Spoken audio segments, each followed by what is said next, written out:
우리 사회는 온갖 적대 관계들로 들끓고 있습니다. 정치 집단들 간의 독한 비방전이나 크고 작은 집회들과 인터넷 게시판을 뒤덮고 있는 적대와 증오의 에너지를 접하며 바로 눈앞에서 폭탄이 터지거나 대규모 학살극이 벌어지고 있지는 않아도 우리 일상 자체가 전쟁터임을 누구라도 쉽게 실감할 수 있을 것입니다. 우리는 기득권을 건드리는 최소한의 계량조차 기득권 세력의 결사항전에 부딪히는 모습을 반복적으로 목격합니다. 물론 어느 사회에서든 매우 다양한 인간관계들이 서로 얽혀 역동하면서 총체적으로 사회의 성격을 만들어 가기 때문에 순수하게 적대 관계들만으로 모든 일이 생겨나거나 결정되는 건 아니죠. 그러나 어떤 적대 관계는 지속적으로 수많은 사람들이 삶에 중대한 영향을 끼치며 심지어 생사를 결정하기도 합니다. 자본주의 사회에서는 그런 관계가 특히 노동과 자본 사이에서 일반적으로 노동 쪽에 불리한 형태로 만들어집니다. 막스는 그런 사정을 경철초고 첫머리에서 임금은 자본가와 노동자의 적대적 투쟁에 의해 규정된다. 자본가들의 승리는 필연적이다. 이런 말로 요약했습니다. 또 자본론에서는 노동과 자본의 적대 관계를 자본주의 출발 단계에서부터 19세기 후반에 이르기까지 다양한 각도에서 세세히 서술하고 있습니다. 뿐만 아니라 막스는 1848년 프랑스 2호 혁명 직후 혁명의 주요 문제들을 돌아볼 때에도 박애를 앞세워 현실적 적대 관계를 흐려놓는 움직임들을 신랄하게 비판합니다. 엥겔스 입장도 다르지 않죠. 이처럼 적대적 지배관계를 명확히 밝히려는 막스와 엥겔스의 의도는 이 지배관계를 인간사회의 혹은 만물의 궁극적 원리로 만들려는 데 있지 않습니다. 그들은 자유, 공정, 질서의 이름으로 소수 자본가가 다수 노동자를 지속적으로 착취하는 관계를 누구보다도 예리하게 근본적으로 파헤쳐 드러내지만 그러한 지배관계를 인간 삶의 영원한 조건이라고 전제하지 않습니다. 그들은 이러한 전제를 거부하고 자본주의적 지배관계의 역사적 형성 과정을 명확하게 포괄적으로 인식함으로써 이 지배관계를 은폐하거나 몽상적으로만 뛰어넘는 것이 아니라 현실적으로 극복하기 위한 발판을 만들고자 합니다. 지배관계를 드러내는 것은 그 관계로 인해 괴로움을 겪는 사람들이 그로부터 벗어나기 위한 첫걸음인 반면에 지배관계의 존재 자체를 부인하거나 그것에 대한 인식을 흐려놓는 것은 지배관계를 유지하고자 하는 지배세력에게 도움이 되죠. 자본주의가 고도로 발전한 오늘날 과학기술이 급속한 발전으로 인한 필요노동시간 축소는 전반적 노동시간 단축과 인류 전체의 풍요로운 삶을 위한 조건이 될 수 있지만 잉여노동의 확대와 대량 해고로 소수 자본가를 위한 천국, 절대다수 노동자 민중을 위한 지옥으로 귀결될 수 있습니다. 자본은 후자를 택하려 하는 유혹에서 벗어나기 어렵죠. 자본 축적의 위기가 증폭되어 갈수록 더욱 그럴 것입니다. 이로 인한 자본과 노동의 적대적 지배관계, 그리고 이와 밀접히 연루된 여러 형태의 지배관계를 극복하는 것은 막스 시대만 아니라 오늘의 당면과제이기도 합니다. 경철초고는 여기서 어떤 답을 내놓고 있는지, 오늘날에도 들끓고 있는 적대관계를 극복하기 위해 우리가 그로부터 뭘 배울 수 있는지 한번 살펴보겠습니다. 우선 첫 번째 주제가 양극화와 빈곤의 문제입니다. 막스 경제학의 발전 과정 전체에서 볼 때 경철초고는 연구의 출발 단계에 위치할 뿐 충분히 전개되거나 완성 단계에 이른 건 아닙니다. 경철초고에는 아직 명확한 잉여가치 개념도 없고 노동과 노동력의 구분조차 없습니다. 사적 소유와 소외된 노동의 인과적 선후관계도 모호합니다. 그러니까 어느 게 먼저인지 애매하다는 거죠.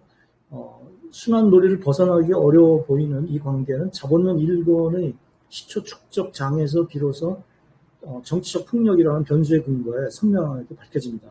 먼저 폭력이 있었던 거죠. 제1초고의 핵심 주제인 양극화 경향 역시 자본론에서는 다양한 논의를 통해 특히 자본 축적과 집중에 관한 상론을 통해 훨씬 더 구체화됩니다. 경철초고의 이러한 결함 내지 미발전 상태의 근거를 독일 철학, 예컨대 헤겔과 포여바하의 영향에서 찾을 수도 있겠지만 자본론에 이르러 풍부한 결실을 거두는 막스의 장구한 연구 과정을 감안하는 게 현실적이라고 여겨집니다. 그렇게 장구한 연구를 통해서 나중에 점점 더 명확해진 거라고 볼 수 있고요. 그 초기 단계에서는 아직 미발전 상태다는 거죠. 이 경우 막스와 자본주의를 자연 상태가 아니라 역사적 산물로 파악하고 그것을 넘어설 수 있다는 관점을 취한 이후 현실에 대한 자신의 기본 입장을 바꾼 바 없다는 점을 상기해야 할 것입니다. 요즘에서는 막스 이론, 그 경찰 처우부터는 그래도 통일성을 가지고 있다. 일관성을 지니고 있다는 거죠. 막스 이론 전체를 관통하는 이러한 일관성을 인정하면 경찰 초고 자꾸 하나하나를 상대로 시비를 가리고 그 불완전성 혹은 미숙성을 부각하기보다는 기본 논지의 현재적 의의를 따지는 것이 더 생산적일 겁니다. 예컨대 경찰 초고에서 막스가 슐츠, 스미스, 리카르도, 세 등 부르주아 경제학자들의 연구에 근거해서 자본주의 본질적 경향으로 제시하는 자본의 집중과 노동자 계급의 빈곤화, 즉 양극화는 오늘날 얼마나 현실성이 있는지 검토하는 것은 충분히 의미가 있습니다. 이 경우 막스가 양극화 문제를 당대에 국한되는 일시적 현상이 아니라 임금 자본지대의 작동 방식에 따라 지속적으로 관철되어가는 경향으로서 파악한다는 점, 이걸 고려해야 합니다. 특정 시점에서 그런 현상이 완화, 약화된다는 것만으로 이 경향이 없어졌다 이렇게 하는 건 좀 문제가 있죠. 또 그것을 실제 경제적 운동 법칙과는 동떨어진 형이상학적 구성물이라고 단정하는 것도 현실 이해에 도움이 되지 않을 것 같습니다. 양극화 문제의 현실성을 평가하기 위해서는 막스가 말하는 빈곤의 의미에 대해서 좀 살펴볼 필요가 있죠. 우선 그는 그 노동자들의 생존과 직결되는 절대 빈곤에 주목합니다. 예컨대 이렇게 주장하죠. 인간은 노동하는 인간이겠죠. 자본주의 속에서의 노동하는 인간은 어떠한 인간적 욕구들도 가지지 못할 뿐 아니라 심지어 동물적 욕구까지도 가지지 못한다. 아일랜드 사람은 오직 먹는 욕구, 그것도 감자를 먹는 욕구, 감자 가운데 가장 나쁜 종류인 쓰레기 감자를 먹는 욕구만을 알고 있다. 그런데 영국과 프랑스의 모든 산업도시에는 작은 아일랜드가 존재하고 있다. 이런 말을 하고 있습니다. 그러나 경찰 초고에서는 상대적 빈곤이 도외시되는 것도 아니죠. 슐츠를 인용해서 막스는 빈곤의 상대성 문제를 명시합니다. 예컨대 10년 동안 사회와 관계에서 총생산이 3분의 1 정도 증가한 선진국에서 10년 전이나 후나 똑같이 버는 노동자는 같은 정도로 잘 살고 있는 것이 아니라 오히려 3분의 1만큼 가난해지고 있는 것이다. 이렇게 얘기합니다. 뿐만 아니라 막스는 스미스를 끌어들여 자본을 무엇보다 권력으로 파악합니다. 자본은 노동과 그 생산물에 대한 지배력이다. 자본가가 이 권력을 갖는 것은 그의 개인적 또는 인간적 특성들 때문이 아니라 그가 자본의 소유자인 한해서이다. 그의 자본이 갖는 구매력, 그 무엇도 저항할 수 없는 이 권력이야말로 그의 권력인 것이다. 이렇게 얘기한 겁니다. 이렇게 권력으로 파악한다면 자본은 사회적이고 상대적일 수밖에 없죠. 자본의 박탈 상태인 빈곤도 본질적으로는 상대적인 겁니다. 절대 빈곤도 여전히 인류가 풀어야 할 숙제로 남아있지만 그래도 과학기술 내지 생산력 발전을 통해서 어느 정도는 완화될 수 있을 겁니다. 여전히 절대 빈곤 문제지만요. 막스주의 및 체제 변혁에 대한 대중적 관심이 미미해지는 실질적 원인 가운데 하나는 이 절대 빈곤의 완화 현상에도 있을 겁니다. 경제 성장 덕분에 한국 상당수 노동자들이 이제 살 만큼 산다고 느끼기도 합니다. 또 빈곤의 상대성은 자본가와의 관계에서는 아니라 자신의 과거 상태, 또 다른 노동자들과의 관계, 또 다른 외국 노동자들과 관계, 여기서도 상대성 문제가 나타날 수 있죠. 그럴 때 비교해보면 내가 옛날보다는 잘 살지 하는 거죠. 절대 빈곤에서 벗어나 더 가난한 누구와 자신을 비교하면 가난한 노동자들도 상대적으로 잃어버릴 게 꽤 많다고 여길 수 있는 거죠. 이런 분위기에서 자본주의 양극화 경영에 대한 막스의 주장이 한국 사회에서는 이미 나갔고 중산층이 두텁게 형성되어 있다라고 주장하는 사람들도 꽤 있었죠. 그러나 이 살 만큼 산다는 느낌은 저는 이게 시한부 환각이라고 봅니다. 이거는 주로 또 모든 사람이 느끼는 게 아니라 고소득 정규직 노동자들이 누릴 수 있을 뿐이 아니라 대체로 OECD 최장 수준의 노동일, 이걸 전제하는 거죠. 상대적 빈곤 문제는 자본주의 체제 속에서도 사회적 정치적 조건에 따라 어느 정도 완화되기도 하지만 자본 축적의 위기가 심화되고 그 고통이 노동자들에게 전가되는 정도에 따라 또 이에 맞서는 노동운동의 힘이 약화되는 데에 따라 절대 빈곤의 양산으로 귀결될 수 있습니다. 자본론은 자본 축적 과정에서 상대적 과잉 인구, 실업자의 증대가 불가피함을 지적하고 있는데 자본주의가 이 문제를 드디어 해결했다는 이야기는 아직 없죠. 첨단 기술 도입은 노동운동을 중심으로 하는 적극적 대응이 없는 한 노동력 절약, 곧 대량 실업, 곧 절대 빈곤 이렇게 이어질 수밖에 없다는 거죠. 한편 외환위기 이후 양산된 비정규직과 정규직 차별 정책, 짭짤하게 제일 본 거죠. 자금 속에서. 노동운동이 적합한 조직적, 이론적 대응 결여와 맞물리면서 상대적 빈곤에서 어떤 변혁 에너지를 살려내는 게 아니라 제거해버리고 견고한 서열 구조를 굳혀나왔습니다. 나아가서 이 서열 구조는 노동자들이 무의식적이었구나 감각에까지 깊이 파고들어서 효율적인 자본 지배의 안전장치 역할을 수행하고 있습니다. 심지어 특권을 비판하고 공정과 정의를 요구하는 노동자 계급 젊은이들조차 흔히는 한국 사회의 견고한 위계적 사다리 구조를 당연시할 뿐 이 구조 자체를 없애는 것은 생각조차 하지 않습니다. 이런 의식 상태도 그러나 역시 불변의 법칙이 아니고 또 영구불변의 상태가 아니고 제반 조건, 특히 자본 권력의 공세에 노동운동이 대응하지 못한 그런 조건의 중간 결과이고 따라서 주체들의 노력 여하와 조건의 변화를 통해서 이런 욕구 구조도 바꿀 수 있다고 생각합니다. 이 경우 막스 앵겔스가 지적한 것처럼 19세기 후반기 영국 자본이 세계 시장 및 식민지에서의 독점적 지위를 활용해서 일부 노동자들을 매수하여 타락시키고 보수화시킨 현상을 돌아보면 좋을 것 같습니다. 또 영국의 독점적 지위를 열강들이 나눠갖게 된 시대, 즉 제국주의 시대에 부르주아들이 식민지에서 얻은 초과 이윤으로 상층부 노동자들을 매수함으로써 야기되는 이런 문제에 대한 레닌의 다음 비판도 좀 눈여겨볼 필요가 있습니다. 그에 따르면 제국주의 경제적 토대에 의해서 영국하고 비슷한 거죠. 이제 정부나 전쟁산업위원회, 의회나 다양한 의원들, 존경받는 합법신문의 편집진 혹은 그와 마찬가지로 존경받으며 부르주아적 법률을 엄수하는 노동조합 운영위원회에서의 수지 맞는 편한 일자리, 이것들이 제국주의적 부르주아적 노동자 당의 대표자들과 지지자들을 유인하고 매수하는 미끼라는 거죠. 한국 경제가 얼마나 제국주의적 성격을 띠게 되었느냐에 대해서는 논란이 분분할 수 있고 또 막스 앵겔스 혹은 레닌의 주장을 오늘 한국 사회에 문자 그대로 적용하기는 어렵죠. 그렇더라도 그것이 한국 사회와 전혀 무관한 남의 이야기는 아니죠. 한국 자본이 기술 발전 및 집중을 앞세워서 중국과 베트남 혹은 인도를 비롯한 동남아시아 등지로 진출하여 특별행위 가치와 제국주의적 초과 이윤을 얻고 그 일부러 노동자 계급 상층부의 삶을 윤택하게 해줌에 따라 여기서 노동자 계급 상층부 가운데 우리가 빼놓을 수 없는 부분은 이데올로그들이라고 볼 수 있습니다. 대학 교수들이라고 할 수 있죠. 주로. 그럼에 따라서 노동자들이 보수화되어가는 현상, 이것과 제국주의 시대 노동자당이 우경화되는 현상, 이 사이에는 무시할 수 없는 유사성이 있다고 봅니다. 또 무엇보다 한국이 민주국가임을 자처하지만 전체 인구의 압도적 다수를 차지하는 노동자들이 권익을 대변할 정치 세력, 즉 부르주아적 노동자당이 아닌 진정한 노동자당은 대중들 속에서 아예 존재감조차 없다는 현실을 직시한다면 레닌 비판을 뼈아프게 받아들일 수밖에 없습니다. 이 문제와 관련해서 막스를 끌어들이자면 다시 복합적 궁핍 개념이라는 걸 생각할 수 있습니다. 경철 초과에서 막스는 노동자들의 궁핍을 자본주의 발전 상태와 관련 세 부류로 나눕니다.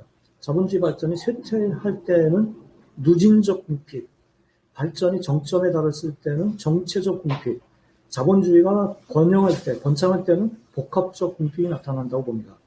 이 복합적 궁핍은 그 가운데 노동자들이 그래도 가장 유리한 상태인데요. 이 경우 노동임금이 상승하죠. 그러면 자본과 마찬가지로 노동자들조차 치부욕을 갖게 된다는 겁니다. 노동자는 이 욕심을 자신의 정신과 육체를 희생하지 않고는 채울 수가 없다. 이렇게 됩니다. 딱 한국 사회가 그런 분위기에 몰려 들어와 있죠. 이 복합적 궁핍을 겪어오고 있지 않습니까? 나아가 번영기에 불가피한 자본의 집정 및 분업과 생산력 증대는 노동자들이 일면적이고 의존적인 상태로 만들고 경쟁으로 몰아가며 과잉 생산을 초래합니다. 이는 다수 노동자들을 실직으로 내몰거나 임금을 비참한 정도로까지 끌어내리게 이릅니다. 요거는 아직은 초기 단계에 있는 것 같습니다. 그러나 일리 갈 가능성이 또 항상 있는 거죠. 복합적 빈곤, 궁핍, 이거는 이런 위험을 안고 있다.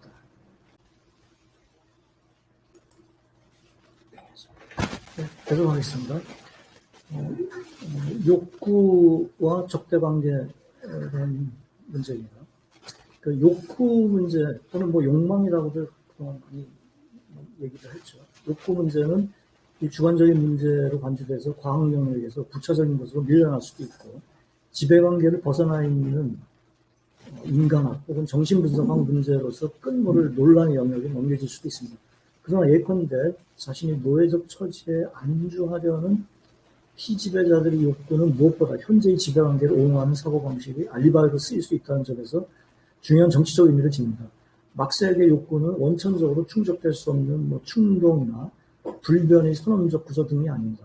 그렇다고 욕구가 정신적인 것과 분리된 육체 영역에 갇혀 있는 것도 아닙니다. 그에게 욕구는 감성과 더불어 현실적 대상들에 의존하여 형성되거나 발전하는 겁니다. 따라서 감성과 마찬가지로 가변적인 사회적, 역사적 조건의 산물이고 당연히 지배관계와 직접 관련되어 있습니다. 경초 초고에서 막스는 욕구와 감성의 문제로 자본주의를 넘어야 할 주요한 근거라고 생각합니다. 그에 따르면 욕구는 본질적으로 대상과 관련되어 있는데요. 예를 들면 인간의 음악적 감성은 음악에 의해 비로소 깨워집니다. 아무리 아름다운 음악도 비음악적인 귀에는 아무런 의미도 없고 아무런 대상도 되지 않는다. 이렇게 얘기합니다. 음악을 듣는 귀가 없는 사람에게 음악은 욕구 대상이 되지 않는다는 것이죠. 사회적 인간의 감성들은 비사회적 인간의 감성들과 다르다.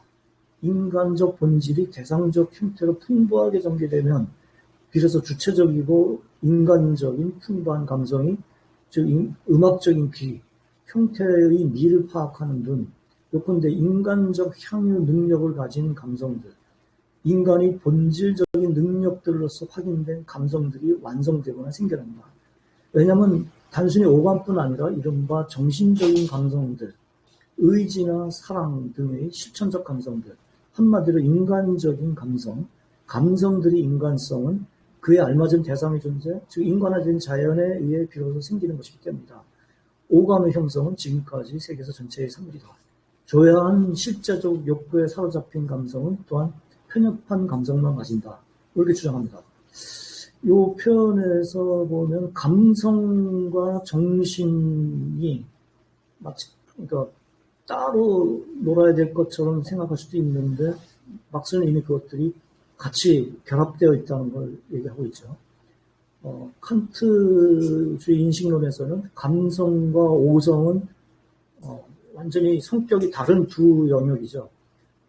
그러면 이제 해결로 넘어가면 그것들이 결합되죠. 같이 작동하죠. 그다음에 포에르바하로 가면은 감성이 훨씬 더 강조되고 있고요. 그러니까 막스는 그래서 포에르바하적인 요소와 해결적인 요소를 이미 이 글에서 어느 정도 이렇게 결합해 놓고 있는 상태입니다. 그런데 사적 소유 내지 자본주의는 이 조야한 실제적 욕구와 편협한 감성을 부추깁니다. 산업은 욕구들이 세련과 마찬가지로 조야, 더욱이 인위적으로 만들어진 조야함을 노리고 투기하기도 한다. 자본주의 경제가 만드는 욕구는 화폐에 대한 욕구로 집약됩니다. 화폐에 대한 욕구야말로 경제활동에 의해서 생기는 참다운 욕구이며 경제활동에 남는 유일한 욕구다. 화폐의 양이 점점 더 인간의 유일한 힘 있는 속성이 된다. 그 결과 모든 육체적, 정신적 감성 대신에 이 모든 감성의 소외, 즉 소유의 감성이 등장하게 되었다. 이런 이유로 막스는 사적 소유는 조야한 욕구를 인간적인 욕구로 만드는 방법을 모른다고 단언합니다. 그러나 소유욕에 봉사하는 자본주의 경제학은 금욕과 절약의 또 억압의 과학이기도 합니다. 그 참다운 이상은 금욕적이면서도 폭리를 탐내는 수전노와 금욕적이면서도 생산하는 노예입니다. 그 도덕적 이상은 자기 급료의 일부를 은행에 맡기는 노동자입니다. 자본주의 경제학이 요구하는 바에 따르려면 먹는 일 따위의 직접적 감각을 절약하는 것만으로는 안 됩니다. 당신이 경제적이고자 한다면, 환상에 빠져 몰락하기를 원하지 않는다면 공공의 이익에 참여한다든가 동정한다든가 신뢰한다고 하는 모든 것도 또한 절약해야 된다. 재밌는 표현이죠. 막스는 자본주의 인구론이 심지어 무역의 원리를 극단화해서 도덕적인 노동자들에게 심지어 생식의 절약까지 요구한다고 야유합니다. 경제적인 이유로 공익과 동정과 신뢰, 심지어 생식까지 절약하는 거, 이게 막스 시대의 전설이 아니라 뭐 우리 일상 현상이기도 하죠. 자본가의 경우에는 향락도 자본 논리에 종속됩니다. 그 향락에 드는 비용은 그에 의해 낭비되는 것이 자본이 재생산에 의해 이윤이 붙어서 다시 메워지는 액수만큼 허용됩니다. 자본론에서 막스는 자본가의 향락과 축적의 관계에 대해 좀 더 명확하게 밝힙니다. 즉 자본주의가 일정한 발전 단계에 이르면 낭비는 부의 과시, 신용 획득을 위해서 사업상 필요해지기도 한다고 합니다. 수전노하고 달리 자본가는 자신이 소비를 줄임으로써가 아니라 남이 노동력으로부터 얼마나 짜내고 또 노동자에게 생활상의 모든 쾌락의 포기를 얼마나 강요하는가에 비례해서 부여해진다, 이렇게 표현합니다. 따라서 자본가의 낭비 배후에는 언제나 가장 더러운 탐욕과 세심한 타산이 숨어있지만, 그런데도 자본가의 낭비는 자기 축적을 결코 방해하지 않고 축적의 증대와 더불어 증대한다고 얘기합니다. 그러면서 표현이 아주 재밌어요. 그래서 자본가의 마음속에는 축적욕과 향락욕 사이의 이 파우스트적 갈등이 전개된다. 이 파우스트는 만족을 모르고 끊임없이 움직이는 존재죠. 노력하는 존재죠. 그런 갈등이 전개된다, 이렇게 얘기합니다. 따라서 절약과 쾌락의 포기는 실질적으로 자본가가 아니라 노동자 몫이 되죠. 자본주의 경제학자는 노동자의 욕구를 육체적 생존 유지에 필요한 수준으로 축소해버립니다. 그런 노동자의 활동을 모든 활동으로부터의 순수 추상으로 만들듯이 노동자를 감성도 욕구도 가지지 않는 존재로 만듭니다. 노동자에게는 빛, 공기 등과 가장 단순한 동물적 청결까지도 더 이상 인간을 위한 욕구가 되지 못합니다. 불결, 인간의 이 타락과 부패, 문명의 오수 배출구가 그가 살아가지 않으면 안 되는 생활 환경이 됩니다. 완전히 비자연적인 황폐, 부패한 자연이 그의 생활 환경이 됩니다. 그의 감정들 중 어느 것도 인간적인 방식만이 아니라 비인간적인 방식으로도, 따라서 동물적인 방식으로도 이제 존재하지 않는다, 이렇게 얘기합니다. 이 막스는 대조법이나 과정법 등의 수사법에 능통하지만 노동자들이 빛과 공기와 단순한 동물적 청결에 대한 욕구까지 표현해야 한다는 말은 그냥 막스 혼자만의 과정법은 아니다. 노동자들을 그런 상태로 몰아가는 폭력적 과정과 그들이 처해있던 극한 상황들에 대한 영국 그 공장 감독관들이 공식 보고서들, 이거는 자본론의 수많은 지면들 가득 채우고 있죠. 특히 노동일, 자본론 1권이 한 3분의 1 지나면서부터는 이런 자료로 전부 다 도배되어 있다시피 하죠. 욕구 문제에서도 노동자들과 자본가들 사이에는 적대관계가 형성되어 있다고 할 수 있습니다. 그래서 살 만큼 살게 되었다는 오늘날의 노동자들도 이제 풍부한 감성을 발전시키고 다양한 욕구를 충족시키고 있는가 하고 생각해보면 저는 그렇지 않다고 생각됩니다. 오히려 압도적 다수는 저임금 장시간 노동으로 최소한의 문화생활을 힘겹게 유지하면서 대부분의 욕구를 절약하도록 강요받는다고 봅니다. 물질적, 정신적으로 풍요로운 평등사회를 만들고자 하는 욕구, 굉장히 중요한 정신적 욕구죠. 이건 아예 싹부터 제거된다고 봅니다. 이 범사회적 욕구 구조를 근본적으로 재구성하는 일, 이거는 자본주의 사회의 적대적 성격을 극복하기 위한 주요 전제이자 극복 과정이 될 것이고 그 과정의 결과가 되어야도 할 것이라고 봅니다. 현재 지배관계를 바꾸려는 욕구가 현실적으로 좀 미미하죠. 그러니까 그런 욕구 구조를 근본적으로 재구성하자는 게 현실성 없다, 이렇게 주장할 수도 있습니다. 아무리 아름다운 음악도 비음악적인 기회는 의미 없는 거 아니냐 하는 거죠.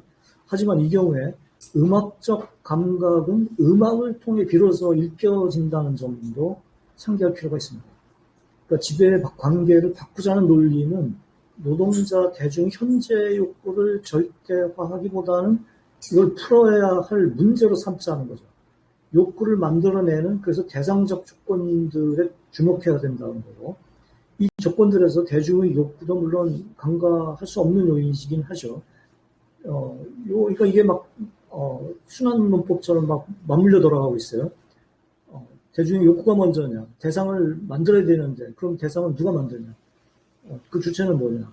대상 만들어야만 사람의 주체적 조건이 변할 텐데, 주체적 조건이 안 되는 대상을 못 만든다. 이런 이제 순환 문법에 빠질 수 있다는 거죠. 이와 관련해서 생산과 소비 상호관계에 대한 막스의 논의에서 주관적 변수와 객관적 조건 사이의 악순환을 깨뜨릴 실마리를 찾을 수 있다고 봅니다. 막스는 이렇게 주장하죠. 소비가 대상에 대하여 느끼는 욕구는 대상에 대한 감지를 통해 창출된다. 예술 대상, 다른 모든 생산물과 마찬가지로 예술 대상은 예술 감각이 있고 아름다움을 즐길 줄 아는 공중을 창출한다. 따라서 생산은 주체를 위한 대상뿐만 아니라 대상을 위한 주체도 생산한다. 저는 이거 굉장히 중요한 막스의 운동 원리적인 태제라고 봐요. 누가 먼저냐? 생산이 우선이라는 거죠. 소비자들은 만들어질 수도 있다. 좋은 작품이 나오면 그걸 볼 줄 아는 소비자가 나온다. 주체들이 생산된다. 이런 주장이죠. 그러니까 지금 대중들이 이런 걸 원하니까 그것에 맞춰서 뭐 하자 이게 아닌 거죠. 좋은 작품 만들자 하는 거죠. 이 풍요로운 평등사회를 바라는 대중적 욕구를 생산하기 위해서는 그에 필요한 대상과 조건을 생산하는 주체는 물론 있어야죠. 소수라도 이 기존 지배 질서를 바꾸는 운동은 지금 자본주의 지배체제에 순응하는 다수 대중이 아니라 어떤 경로를 통해서든 그런 생산 활동에 적극 가담하게 된 소수, 오늘날 이런 소수가 진짜 소수로 남아 있는데요. 아직까지 이게 변해야죠. 그 소수가 되는 경로는 또 다양하겠죠. 그렇지만 아무튼 그 사람들이 시작할 수밖에 없는 거 아니냐. 경철 초과에서 막스는 당대의 프랑스 사회주의 노동자들이 단결하는 모습에서 그럴 가능성을 확인합니다. 인간의 우애는 그들 사이에서 헛소리가 아니라 진심이다. 노동으로 단련된 사람들로부터 인간성이 고귀한 빛이 나와 우리 길을 비춰주는 것이다. 이 인간성의 고귀한 빛이라는 게 47년에서 52년의 공산주의자 동맹, 48년 혁명, 71년 파리 고민, 20세기 현실사회주의 운동 등을 통해서 나름 역사 무대에 등장했던 거 아닌가 이렇게 생각됩니다. 그러나 성과가 있고 좌절이 있었는데 거기서부터 뭘 배우고 버릴 건가 하는 것은 인류의 미래상을 만들어가는 과정에서 본질적으로 중요한 문제라고 봅니다. 이때 운동이 역사적으로 실패했다는 이유로 불필요하다든지 그럼 끝났다 이렇게 얘기하는 건 좀 잘못이라고 봅니다. 그거보다는 오히려 레닌과 룩셈부르크가 마치 둘이 손잡고 쓴 것 같아요. 엥겔스의 글인데요. 다음 주장이 중요하다고 여겨집니다. 사회 조직의 완전한 변혁이라는 문제가 있는 곳에서는, 그러니까 이제 19세기 혁명, 당대 혁명이에요. 현대 혁명, 그 당시였으면. 그런 게 문제가 있는 데서는 대중들 스스로가 변혁 과정에 참여해서 그들 스스로 문제가 되는 게 뭐고, 무엇을 위해 그들이 목숨을 걸어야 하는지 파악하지 않으면 안 된다. 최근 50년의 역사가 이 점을 우리에게 가르쳐줬다. 여기까지 보면은 이건 노자하고 같이 갈 수 있다는 생각이 들어요. 노자 얘기하고 거의 비슷하죠. 그러나 대중에게 그들이 무엇을 해야 하는가를 이해하게 하려면 장기간의 지속적인 작업이 필요하다. 여기 오면 또 레닌의 얼굴이 떠올라요. 그래서 같이 엥겔스가 묶어가지고 얘기하고 있는 것 같습니다. 엥겔스의 주장에는 대중들이 무엇을 해야 하는가를 이해할 뿐만 아니라 나아가서는 그것을 원하고 행동하도록 만들어야 한다는 말도 덧붙이면 좋을 것 같죠. 이를 위해서 필요한 이론적, 감성적 대상들, 조직적 운동도 이런 대상이라고 볼 수 있습니다. 조직적 운동들이 잘 이루어질 때는 그걸 보는 대중들의 감성, 그 다음에 욕구, 변할 수 있다. 새로운 변혁적 대중 주체를 양산하는 것, 이것이야말로 적극적 활동 주체들이 해야 할 장기간의 지속적인 작업이라고 생각합니다.